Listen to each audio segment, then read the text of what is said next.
was an elite sports person for many years. I was a 3-time world champion in kayaking, a dual Olympian, dual Olympic medalist. And then my world came crashing down. I was basically suspended from sport.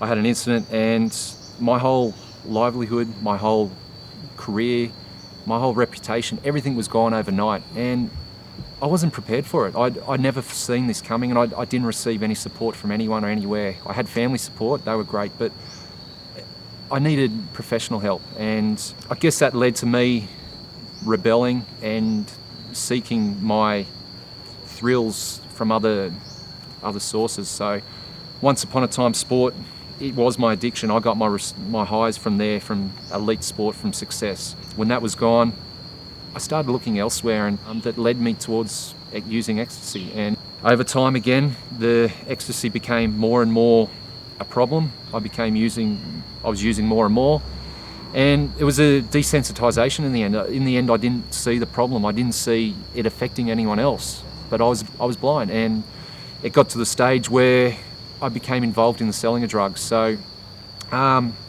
because I was so comfortable using, I then became comfortable selling, and it's something I could never have seen that I'd end up doing, and it's not something I'm proud of, but it is what it is. I've done those things, and I've paid a severe price. I ended up being charged, doing 4 years jail, and I'm now on the other side. So I've come to understand that there was a reason these things happened. It wasn't weak will, it wasn't just my stupidity. I did have issues going on that I should have had and dealt with earlier. All of the research into addiction now is telling us that addiction is a chronic brain disease, and it's affecting the reward pathways in the brain. So this is evidenced by medical bodies like the American Society of Addiction Medicine and the National Institute of Drug Abuse in America.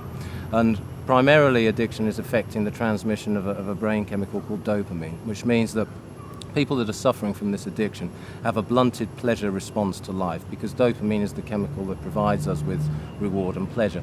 So it does seem that athletes are overrepresented amongst addicts, and the reason for this seems to be that they will self-medicate with the highly rewarding activity of winning in sports before they would use substances or abuse alcohol. When they retire, they really are at great risk of switching from the reward that they gain from their high-achieving sports activities to substance and alcohol abuse. Athletes are probably at greater risk of addiction than the average member of the population.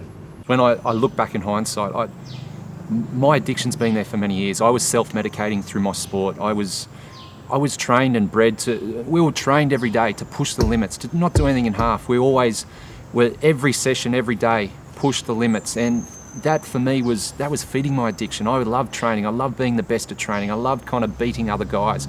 Competition on top of that was even a bigger rush, bigger high. For me, looking back there, they were positive things in my life then. It wasn't a problem, but my addiction was being fed through sport. And once that was gone, I found myself in a position I no longer had I wasn't getting the rush, I wasn't getting the feed. And that led me to, I guess, the position I found myself in, where I turned to drugs.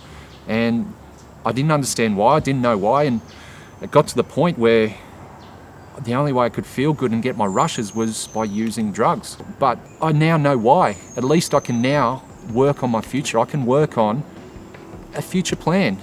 Until then, until I understood, I was lost.